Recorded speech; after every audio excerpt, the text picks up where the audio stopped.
पूंजी जो लेके आए थे, जीवन रूपी पूंजी, इंसान का जीवन बहुत बहुमूल्य है।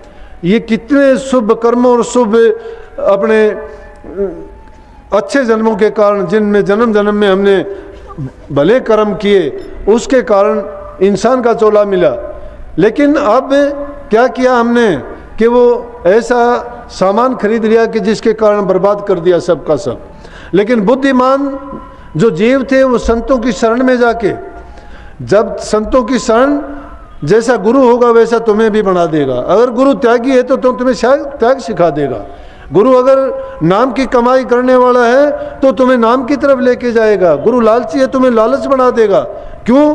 कि गुरु शक्ति का भंडार है, और जो शिष्य उसी का ख्याल करेगा, जिसका ख्याल करेगा उसी के गुण में उसमें आ जाएंगे।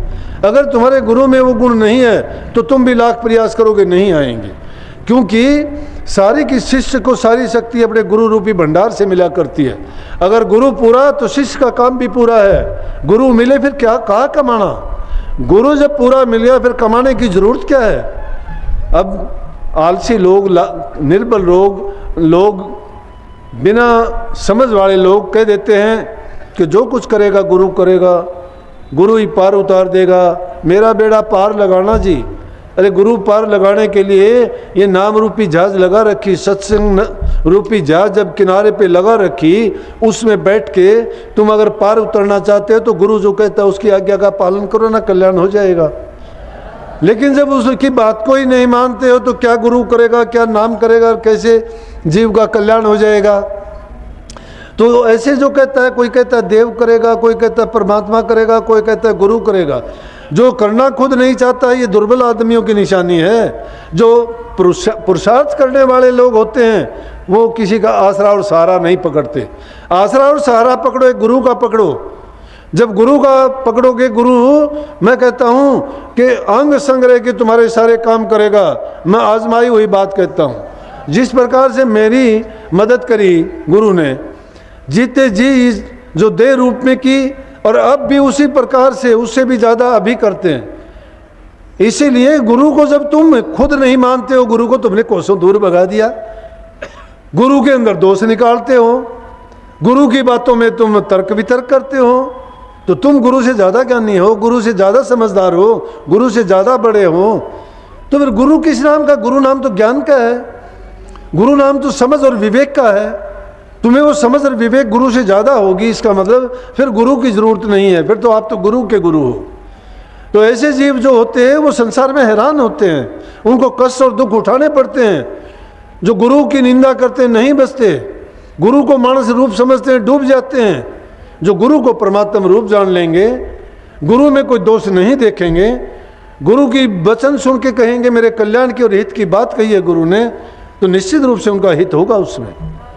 चाहे वो जाहिर में दिखाई देती है ये बात अच्छी नहीं है, लेकिन जब देखोगे उसी बात का परिणाम इतना अच्छा निकलेगा, फिर बाद में आपको पछताना पड़ेगा कि गुरु ने जो बात कही थी वो सत्य निकली। लेकिन जो अनुरागी जीव होते हैं, जो विश्वासी और श्रद्धावान होते हैं, उन्हीं जीवों का कल्याण होता है। बाकी देखा देखी जो जीव आते हैं उनके लिए बीज डल जाता है कि जिन्होंने नाम ले लिया देखा देखी, उनमें भी बीज डाला गया है। इस जीवन में कल्याण अगर नहीं भी होगा तो भी आगे संत सतगुरु उन पर कृपा करेंगे, अगला जीवन इंसान का मिल जाएगा। उनको काल से सजा नहीं दिलाएंगे, कभी भी नरकों में नहीं जाने देंगे संत, लेकिन अगला जीवन भी दिला के उनको फिर संत मिलेंगे, फिर गुरु मिलेंगे, फिर उनको नाम की दीक्षा दिला के उसका कल्याण अवश्य होगा। परंतु संसार के चंद पदार्थ पाके जो जीव ये भूल जाते हैं वो अपने मार्ग से भटक जाते हैं। संसार के पदार्थ पाके अपने आप को कोई बड़ा मानता है। अरे संसार, संतों के आगे किस चीज़ का अभिमान? संतों के सामने तो बादशाही भी कोई मायने नहीं रखती। संत मस्त फकीर हैं, उनको ज़रूरत नहीं है, कुछ भी नहीं है। जितने भी संत हुए बाद उनको राजाओं ने, बादशाहों ने उनको दुख दिया, कष्ट दिया, तो राजा और बादशाह बड़े नहीं हुए। वो उनका कर्म खोटा कर्म था। संतों ने तो आ तक नहीं की, दुख दिया, कष्ट दिया, हंसते हुए झेल लिए। कबीर साहब के साथ देखो, दादू साहब के देख, पलटू साहब के साथ, जितने भी हुए सब संतों के साथ ऐसा हुआ। क्योंकि जगत भगत का बैर है, जो केड़ा बड़ बेर वो हाल है वो चीर दे साहिब करे नमेड़। जगत और भगत की दुश्मनी ऐसी है जिस प्रकार से बेरी के पास में केले का पेड़ लगा दो, अगर वो केला हिलेगा और बेरी हिलेगी तो उसके कांटे उसके पत्तों को सबको चीर के रख देंगे। इसी प्रकार से संत केला रूपी हैं और दुनियादारी ये कांटे रूपी झाड़ियाँ हैं। जब उनका विरोध होता है तो निश्चित रूप से दुख देने का वो प्रयास करते हैं। एक भी महापुरुष बता दो जिसको दुख नहीं दिया।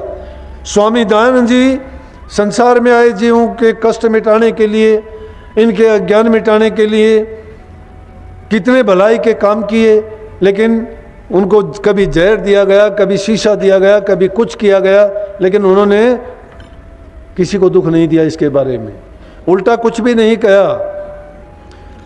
सुकरात के साथ क्या किया गया, ईसा मसीह के साथ क्या किया गया, कबीर साहब के साथ क्या किया गया, कितने कितने कष्ट हुए, लेकिन उन्होंने कभी कहा ही नहीं। अगर उनके साथ बात आई भी और उनके भक्तों ने उनको कहा भी कि आप इतने कष्ट क्यों सहते हो, लेकिन वो ऐसे शिष्य नहीं थे उनको छोड़ के चल दें।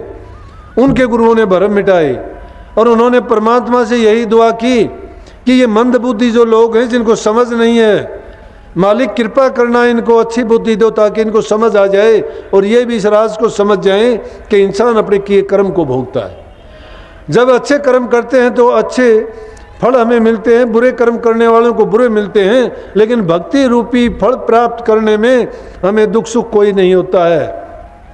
वो अमर फल है, अमृत है, वो उसको प्राप्त करने के बाद हम जन्मते मरते नहीं हैं, सदा के लिए अमर हो जाते हैं। इस जन्म मरण संसार के दुख सुख की कोई भी ना हमारी तमन्ना होती है और ना ही हमारा इस संसार में दोबारा आना होता है। संतों का नाम ऐसा होता है जो इस जीव की बीज को खत्म कर देता है, फिर ये पैदा नहीं होता है। इसलिए उस नाम की महिमा गाई गई है और उस नाम की टिकट जो ले लेता है वो इस संसार रूपी सागर से पार हो जाता है। जो उस नाम को समझ नहीं पाता है, गए वक्त बीत जाता है, फिर पछतावे के सिवाय कुछ नहीं रह जाता। इसलिए वक्त के रहते हुए जो जीव चेत लेते हैं वो अपना निश्चित रूप से कल्याण कर लेते हैं। परंतु इस संसार में भूल ऐसी पड़ी है जिस प्रकार से संभल के फूल को देख के तोता लुभाया जाता है। संभल का फूल जब खिलता है बहुत सुंदर नजर आता है, लेकिन उस फूल में कोई खूबी नहीं होती, कोई उसमें स्वाद नहीं होता। जब उसमें उससे भूल से कोई पक्षी देखता है और देख के उसको जाके उसको फूल को खाने का प्रयास करता है कि बहुत सुंदर है और इसको खाने में बड़ा आनंद मिलेगा, लेकिन देखता है उसकी चोंच मारता है तो उसमें रुई निकलती है, वो भी गिल्ली उसकी चांचों से चिपट जाती है चोंच से, और उसको खोलने और बंद करने में भी दिक्कत आती है। इसी प्रकार से संसार रूपी सुख जो हमें नजर आते हैं, दिखाई देते हैं, ये उस फूल के समान हैं।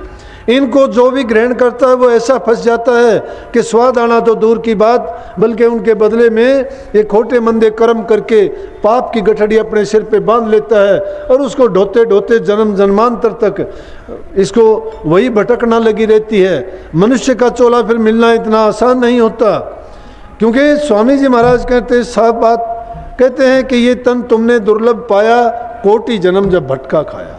कोटि जन्मों का भटका खाने के बाद इंसान का चोला मिला। जिनको मिला उनको इसकी कीमत कदर का नहीं पता कि इसकी क्या कीमत है, क्या करना चाहिए, किस प्रकार से इसका पूरा लाभ उठाना चाहिए। हम तो संसार के छोटे मोटे पदार्थ, थोड़े सुख देख के, थोड़ी सी चीज़, किसी को थोड़ा ऊंचा पद मिल गया, किसी को थोड़ा धन मिल गया, किसी को थोड़ा सा इज्जत सम्मान मिल गई, तो वो तो अपने आप को ये सब कुछ मान लेते, खुदा मानते हैं। संसार के लोगों को, दूसरे जीवों को कुछ गिनते ही नहीं है। अरे संतों का मत है दीनता का, गरीबी का, निर्बलता का, दुर्बलता का। दीनहीन जो रहता है वही नाम की कमाई करता है। जिस प्रकार से छोटी सी कीड़ी होती है वो राजा के महल में भी जाके कहीं भी घुस जाती है, लेकिन बड़ा हाथी जब उसके घुसने की कोशिश करता है अंदर जा ही नहीं सकता। छोटी चीटी महल में जहाँ तहाँ रस ले, वो तो कहीं भी जाके किसी भी चीज़ का आनंद ले लेगी, लेकिन हाथी इतना बड़ा है वो तो खड़ा खड़ा बार मिट्टी उठाएगा, सूंड से अपने शरीर पर फेंक के जाऊँ। ये है अज्ञान कि जो आदमी छोटा होता है वही सब कुछ प्राप्त करता है, बड़ा जो होता है उसी को काट लेते हैं।